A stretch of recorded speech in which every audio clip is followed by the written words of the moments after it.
कर्म का गोरख धंधा। एक बार की बात है। एक दिन शंकरन पिल्लई अपने मित्रों के साथ शराब खाने में बैठे थे। अचानक घड़ी ने 8 का घंटा बजाया। शंकरन पिल्लई ने अपना गिलास रख दिया, उठे और दरवाजे की तरफ जाने लगे। उनके दोस्तों ने कहा, अरे क्या समस्या है, तुम कहाँ जा रहे हो? अपना ड्रिंक खत्म क्यों नहीं करते? लेकिन शंकरन पिल्लई बिना कुछ बोले जिंदा लाश की तरह दरवाजे की तरफ चलते रहे।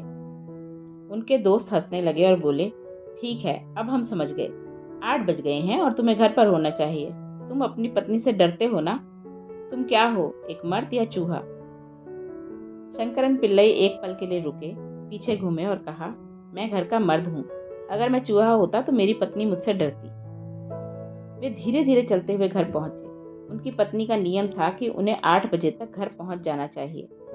आज मर्द चूहा बहस ने और शराब के नशे में उनकी धीमी चाल ने देर करा दी। उनकी पत्नी अपने हाथ में बेलन लिए घर की ड्योढ़ी पर बैठी थी। उसने उन पर आंखें तरेर कर कहा, बेवकूफ, आज फिर तुमने शराब पी है? यहाँ आओ, मैं तुम्हें दिखाती हूँ। शंकरन पिल्लई एक दुबले पतले लेकिन फुर्तीले आदमी थे। वे अपनी पत्नी की तरफ धीरे से आगे बढ़े, लेकिन फिर वे उसके ऊपर से छलांग लगाकर घर के अंदर भाग गए। वह उठी और उनके पीछे भागी। उन्होंने उसे घर भर में दौड़ाया। उन्हें यकीन था कि वह उन्हें कभी नहीं पकड़ पाएगी। काफी भागदौड़ के बाद वे बेडरूम में तीर की तरह घुसे और बिस्तर के नीचे घुस गए। वह उनके पीछे भागकर आई। वह एक मोटी औरत थी और बिस्तर के नीचे नहीं घुस सकती थी। वे वहां सुरक्षित लेटे हुए थे। पत्नी चिल्लाई, तुम कायर हो, बिस्तर के नीचे क्या कर रहे हो? बाहर निकलो, तुम एक मर्द हो या चूहा? शंकरन पिल्लई ने जवाब दिया, मैं इस घर का मर्द हूँ। मैं जहाँ चाहूँ वहां लेटने की मुझे आजादी है। यही एकमात्र जगह थी जहां उस पल वे छिप सकते थे, लेकिन वे दावा कर रहे थे कि यह उनकी आजादी है। दुर्भाग्य से अधिकतर लोग बस यही कर रहे हैं। वे अपनी विवशताओं पर, अपनी सीमाओं पर अपने चयन का लेबल लगा रहे हैं। किसी परिस्थिति में जो किया जाना चाहिए, यदि आप प्रसन्नतापूर्वक कर सकते हैं तो इसे आजादी कहेंगे। लेकिन जो आपको पसंद है, स्वयं को सिर्फ वहीं तक सीमित कर देना विवशतापूर्ण जीने का तरीका है। यह विवशता कर्म की एक चाल है। यह प्राचीन शब्द दुनिया में लोकप्रिय इस्तेमाल से शत विशत हो गया है। आखिर कर्म का ठीक ठीक अर्थ क्या है? कर्म का शाब्दिक अर्थ है कार्य। कार्य 3 प्रकार का होता है। यह शरीर से हो सकता है, मन से हो सकता है या ऊर्जा से हो सकता है। आप अपने शरीर, मन या ऊर्जा से जो भी करते हैं, वह कुछ अवशेष छोड़ता है। इस अवशेष की अपनी संरचना या छाप बन जाती है और यह परिणाम रूपी छाप आपके साथ ही रहती है। जब आपके पास काफी मात्रा में ये छापें जमा हो जाती हैं, तो धीरे धीरे ये स्वयं की प्रवृत्तियों का रूप दे देती हैं और आप स्वचालित खिलौने की तरह बन जाते हैं, अपनी संरचनाओं के गुलाम, अपने भूतकाल की कठपुतली। कर्म एक पुराने सॉफ्टवेयर की तरह है, जिसे आपने स्वयं के लिए अनजाने में लिखा है। आप जिस प्रकार के कार्य करते हैं, उसी के अनुसार आप अपना सॉफ्टवेयर लिखते हैं। एक बार जब आप किसी खास तरह का सॉफ्टवेयर लिख लेते हैं, तो आपका पूरा सिस्टम उसी के अनुसार कार्य करता है। पिछली लिखी जानकारी के आधार पर स्मृति की कुछ खास संरचनाएं बनती हैं और वे खुद को दोहराती रहती हैं। जीवन बस चक्रीय होता है। यही कारण है कि आपके जीवन में कुछ पैटर्न बार बार वापस आते रहते हैं। कुछ भिन्नताएं हो सकती हैं, लेकिन वे वास्तव में वही रहते हैं और पीढ़ियों तक स्वयं को दोहराते रहते हैं। कुछ समय बाद यह पुनरावर्तन घातक हो सकता है। यह बताना महत्वपूर्ण है कि ये पैटर्न आपको भीतर से संचालित करते हैं, बाहर से नहीं। किसी दूसरे को आप पर बाहर से नियंत्रण नहीं करना होता। हर समय आपका आंतरिक तानाशाह आपको संचालित करता है। हो सकता है कि आपको लगे कि यह एक नया दिन है, परिस्थितियां दूसरी हो सकती हैं, लेकिन अपने भीतर से आप वही चीज बार बार अनुभव करते हैं और इसीलिए चीजें जितनी बदलती हैं, वे वैसी ही बनी रहती हैं। भौतिक रूप से नहीं, अनुभव के स्तर पर आप असहाय से कर्म की लकीर में अटके रहते हैं।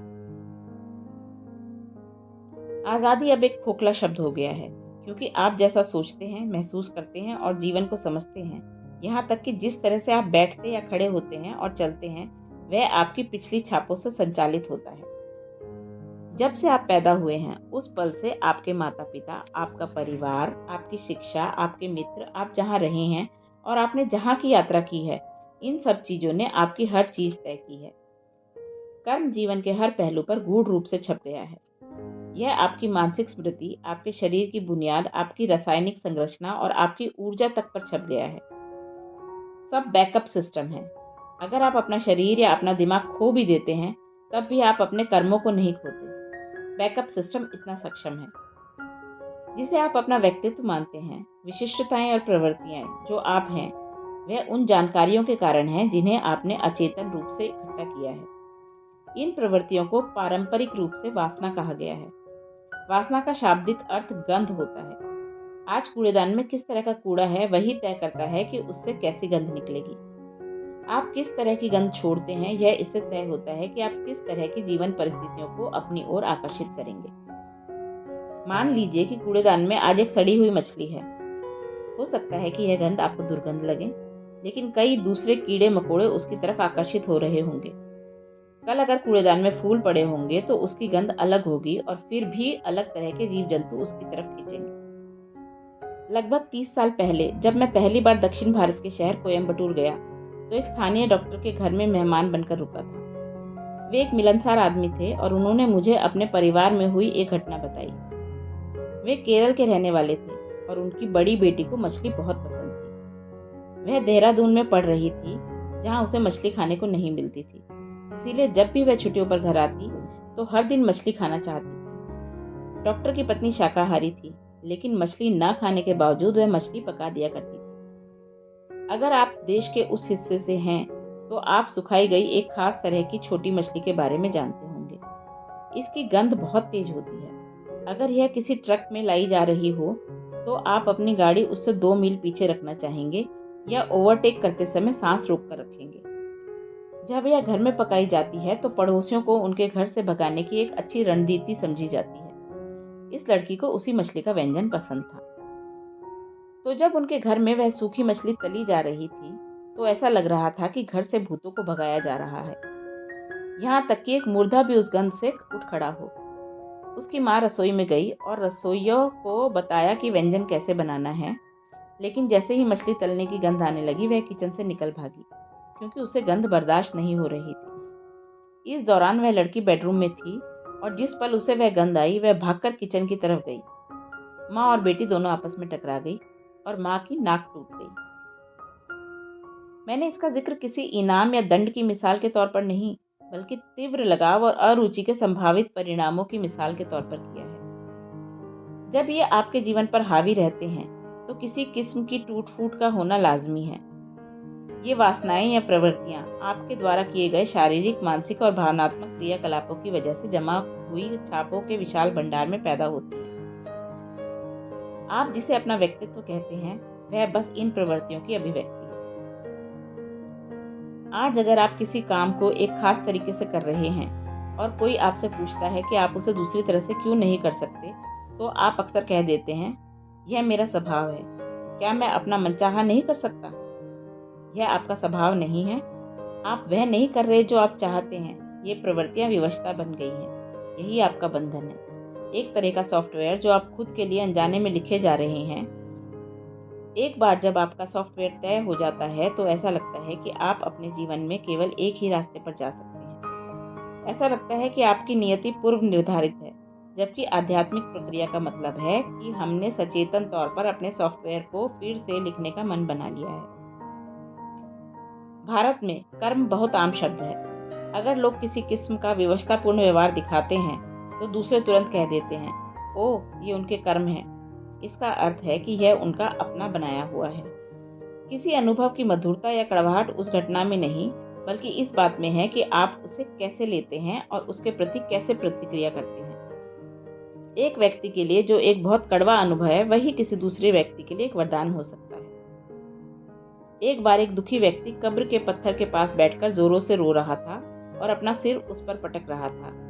ओ मेरा जीवन, यह कितना निरर्थक है। अब जबकि तुम जा चुके हो, मेरा शरीर लाश हो गया है। काश तुम जिंदा होते। काश भाग्य इतना निर्दयी नहीं होता। अगर तुम चले नहीं गए होते तो मेरा जीवन कितना अलग होता। पास में एक पादरी ने उसकी बातें सुनी तो बोला, मुझे लगता है कि इस कब्र के नीचे लेटा व्यक्ति तुम्हारे लिए बहुत महत्वपूर्ण था। महत्वपूर्ण? हाँ वाकई। वह आदमी और जोर से रोने लगा। वह मेरी पत्नी का पहला पति था। तो आपके जीवन की गुणवत्ता हमेशा इस बात से तय होती है कि आप जीवन को कैसे अनुभव करते हैं। न कि इस बात से कि जीवन आपके सामने क्या पेश करता है। यह याद रखना महत्वपूर्ण है कि कर्म कोई नकारात्मक शब्द नहीं है। कर्म आपके जीवन को स्थिरता और स्वरूप प्रदान करता है। हर पल आपकी 5 इंद्रियों के माध्यम से आपके सिस्टम में तमाम छापों की बाढ़ आ रही है और सब कुछ रिकॉर्ड होता जा रहा है। इस जमा हुई जानकारी के साथ कुछ भी गलत नहीं है। यह आपके जीवित रहने के लिए बहुत उपयोगी है। अगर आपने इस सब को मिटा दिया तो आपको जीवन के सबसे आसान पहलुओं को संभालना भी नहीं आएगा।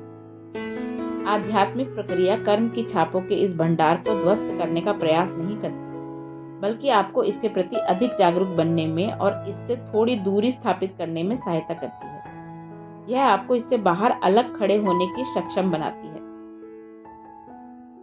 तो आपका सॉफ्टवेयर अपने आप में समस्या नहीं है। यह समस्या सिर्फ तभी बनता है जब यह आपके जीवन पर शासन करने वाला बन जाता है। अच्छे कर्म और बुरे कर्म की बात करना अच्छे बंधन और बुरे बंधन की बात करने जैसा है। ऐसी कोई चीज नहीं होती। कर्म बस आपकी अपनी रचना है। यह ना तो अच्छा है और ना ही बुरा। यह सॉफ्टवेयर तभी तक उपयोगी हो सकता है जब आप इसे कुछ हद तक आजाद रहें। आध्यात्मिक प्रक्रिया का उद्देश्य बस इतना ही है, आपके ऊपर से कर्म की पकड़ ढीली करना। आपके पिछले कर्मों की प्रकृति चाहे जो हो, एक व्यक्ति में इस पल के कर्म का पूरा नियंत्रण अपने हाथ में लेने के लिए पर्याप्त जागरूकता होती है। अगर आप किसी तरह का रूपांतरण चाहते हैं, अपने जीवन में किसी रूप में आगे बढ़ना चाहते हैं, तो यह तभी हो सकता है जब आप कर्म के चक्रीय ढांचे को तोड़ देते हैं। कोई भी चीज जो चक्रीय है वह लगातार चलती हुई लगती है, लेकिन वास्तव में वह कहीं नहीं जाती। अगर आप जीवन के प्रति संवेदनशील हैं तो आपका इसका एहसास जल्दी हो जाता है। अगर आप कम संवेदनशील हैं तब आपको बूढ़े होने तक इसका एहसास होगा। हर चीज आपकी इच्छा अनुसार होती लग सकती है। आपका पेशेवर जीवन सफलता की ऊंचाइयों प्राप्त कर सकता है। आपकी संपत्ति बढ़ सकती है। आपका परिवार फल फूल सकता है, लेकिन आप वास्तव में कहीं नहीं पहुंच रहे होते। आप जितनी शीघ्रता से सफलता प्राप्त करते हैं, आपको इसका एहसास उतना ही जल्दी होता है। जब आप किसी न किसी तरह की अपूर्णता की एक खास अवस्था में होते हैं, तब आप सोचते हैं कि एक बार जब आपके सपने साकार हो जाएंगे, सब कुछ ठीक हो जाएगा।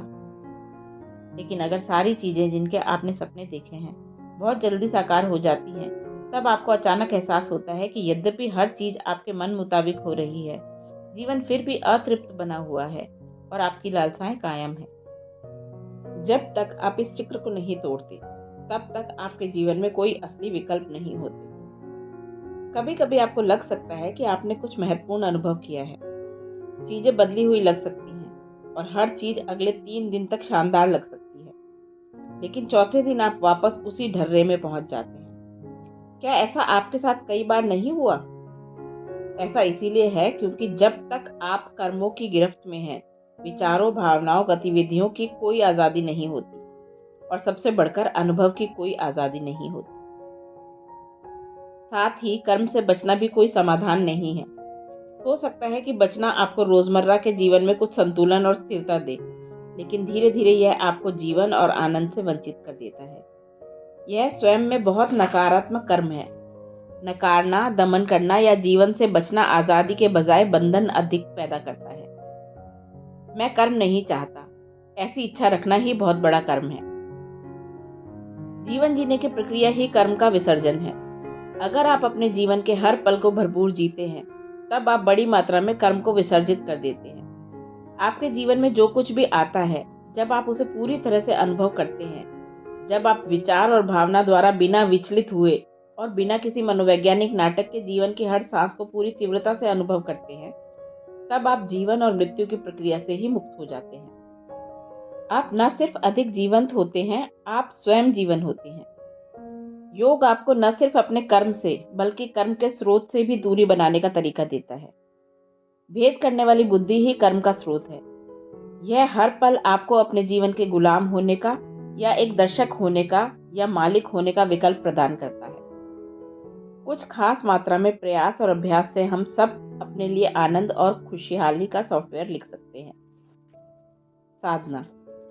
आपकी सारी सांसारिक उपलब्धियां सिर्फ उन लोगों की तुलना में कीमती हैं जिनके पास वे नहीं हैं। जब आपको एहसास होता है कि यह आनंद किसी दूसरे के वंचित होने से पैदा होता है, तो क्या आप इसे वाकई खुशी कह सकते हैं? क्या यह एक तरह की बीमारी नहीं है?